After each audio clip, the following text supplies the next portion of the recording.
एक बार स्वर्ग में विचरण करते हुए कृष्ण और राधा एक दूसरे के सामने आ गए। विचलित से कृष्ण, प्रसन्नचित से राधा।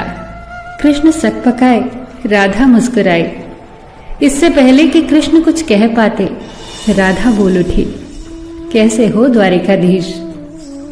जो राधा उन्हें कान्हा कान्हा कहकर बुलाती थी, उसके मुख से द्वारिकाधीश का संबोधन कृष्ण को भीतर तक घायल कर गया।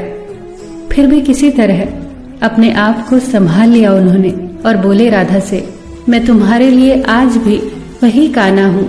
तुम तो मुझे द्वारिकाधीश मत कहो। आओ बैठते हैं। कुछ मैं अपनी कहता हूं, कुछ तुम अपनी सुनाओ। सच कहूं राधा, जब जब भी तुम्हारी याद आती थी, इन आंखों से आंसुओं की बूंदें निकल आती थी। राधा बोली, मेरे साथ ऐसा कुछ नहीं हुआ।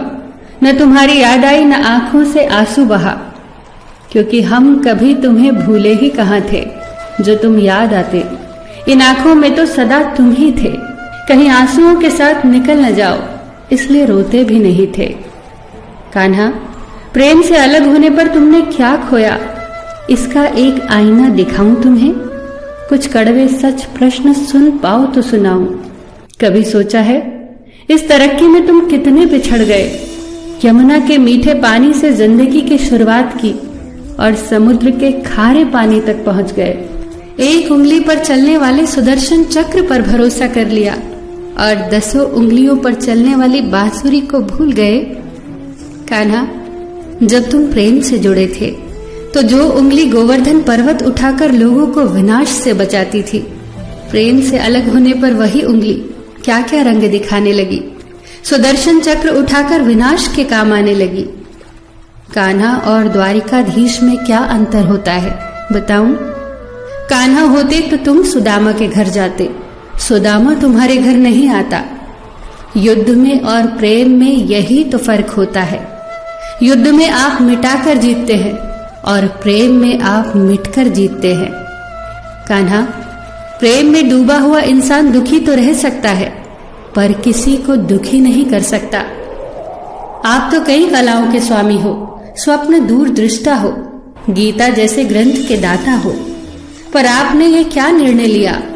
आपने अपनी पूरी सेना कौरवों को सौंप दी और अपने आप को पांडवों के साथ कर लिया। सेना तो आपकी प्रजा थी, राजा तो पालक होता है, उसका रक्षक होता है। आप जैसे महाज्ञानी उस रथ को चला रहे थे जिस पर बैठा अर्जुन आपकी प्रजा को ही मार रहा था। अपनी प्रजा को मरते देख आप में करुणा नहीं जगी, क्योंकि आप प्रेम से शून्य हो चुके थे। आज भी धरती पर जाकर देखो, आपकी द्वारिकाधीश वाली छवि को ढूंढते रह जाओगे।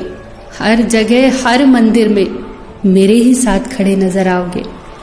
मैं जानती हूं कान्हा, लोग गीता के ज्ञान की बात करते हैं, उसके महत्व की बात करते हैं, पर धरती के लोग युद्ध वाले द्वारिकाधीश पर नहीं, प्रेम वाले कान्हा पर भरोसा करते हैं।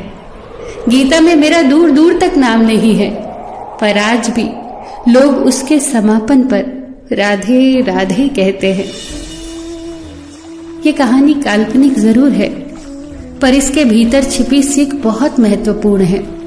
श्री कृष्ण के पास कभी किसी प्रश्न का उत्तर ना हो, ऐसा तो हो ही नहीं सकता, परंतु राधा द्वारा लगाए गए प्रश्न चिन्हों पर कान्हा मौन रहे।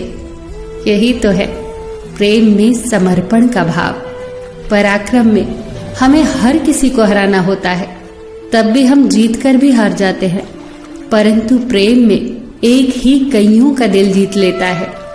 सही कहा है कि छोटी सी उंगली पर पूरा गोवर्धन पर्वत उठाने वाले भगवान श्री कृष्ण छोटी सी बांसुरी को दोनों हाथों से पकड़ते थे।